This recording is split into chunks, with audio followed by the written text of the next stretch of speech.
Alors, le vide que vous ressentez est dû à votre désobéissance. Désobéissance à tous les points de vue. Ça peut être vous n'êtes pas dans l'appel de Dieu. Ça peut être tout simplement vous êtes en train de faire des choses qui ne respectent pas les valeurs de Dieu.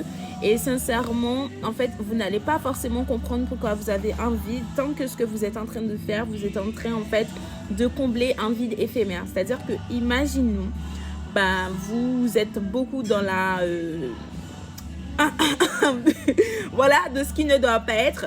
En fait, vous allez vous sentir comblé au moment où vous êtes voilà, dans cette situation-là. Mais à partir du moment où vous avez arrêté, ou du coup, vous vous séparez de cette personne, ou j'en sais rien, en fait, vous allez à nouveau ressentir un vide. Et du coup, vous allez peut-être essayer de combler ce vide avec de l'alcool, ou vous allez peut-être, je sais pas, genre aller en boîte de nuit, plein de trucs comme ça. En fait, vous allez faire des choses éphémères qui vont pas réellement combler votre vide. Et en fait, vous allez justement, vous avez cette musique qui dit I searched the world and he couldn't feel me. Et c'est réel en fait. Vous allez chercher partout, essayer de combler ce vide que vous avez en vous. Et en fait, c'est juste Jésus qui manque à votre vie. Et imaginons que vous avez déjà Jésus, vous avez été baptisé et tout, mais que vous êtes toujours dans le monde. En fait, c'est que vous n'êtes pas en fait réellement encore à Jésus, et que en fait vous êtes en train de faire des choses qui ne plaisent pas au Saint-Esprit. Et du coup, le Saint-Esprit qui est en vous est triste de ce que vous faites, et du coup, a un vide en fait, tout simplement. Et sincèrement, je peux vous dire plein de choses, parce que moi, si je prends mon témoignage, je sais que pendant un moment, je me suis éloignée de Dieu et je buvais beaucoup, vraiment beaucoup, vraiment beaucoup, que limite on pouvait me traiter d'alcoolique, etc. Mais ça, je le faisais chez moi, donc personne n'était au courant de ça forcément. Mais en fait, c'est un vide que j'essayais de combler, qui vraiment là, je me révèle. Enfin, voilà, c'est juste pour vous montrer que, en fait, sur les réseaux, les gens, ils montrent que des belles choses, etc.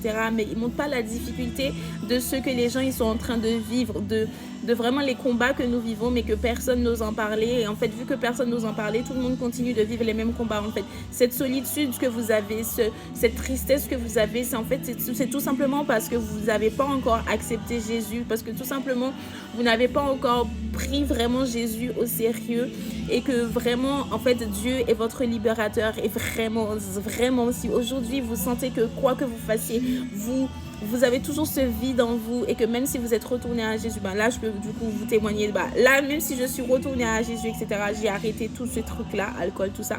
Et en fait, en vrai de vrai, là aujourd'hui je ressens un nouveau vide. Je me dis mais c'est bizarre, pourquoi je ressens ce vide, etc., etc. Et du coup je prends conscience, je me dis ah ok, donc c'est à cause de ça. Du coup en fait il y a des choses que vous allez faire qui vont pas forcément plaire, et même si vous pensez que c'est pas péché, en fait, juste parce qu'en fait Dieu vous appelle à être genre carré, strict et tout, même si pour vous c'est pas péché, et même si pour les yeux des autres en réalité c'est pas péché, mais vu que vous êtes appelé à être simple, en réalité c'est péché. Donc du coup le Saint-Esprit qui est en vous n'est pas d'accord, n'est pas content de ce que vous faites.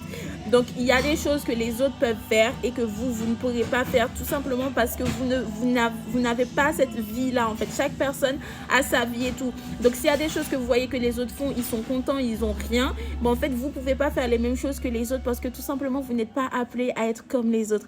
Donc prenez conscience que vous êtes unique, chaque personne est unique. Donc vraiment, si vous ressentez ce vide aujourd'hui, je vous invite, après avoir regardé cette vidéo là, prenez conscience qu'il faut prier. Repentez-vous auprès du Seigneur, et Dieu vous attend vraiment. Donc Osée 6 verset 1er, venez, retournons à l'Éternel, car il a déchiré mais il nous guérira, il a frappé mais il bandera nos plaies. Donc Dieu va guérir votre vide, Dieu va bander vos plaies, il a déchiré mais il vous guérira. Ok, donc vraiment, sur ce, je vous envoie plein d'amour, plein d'argent, et surtout prenez soin de vous comme à l'accoutumée.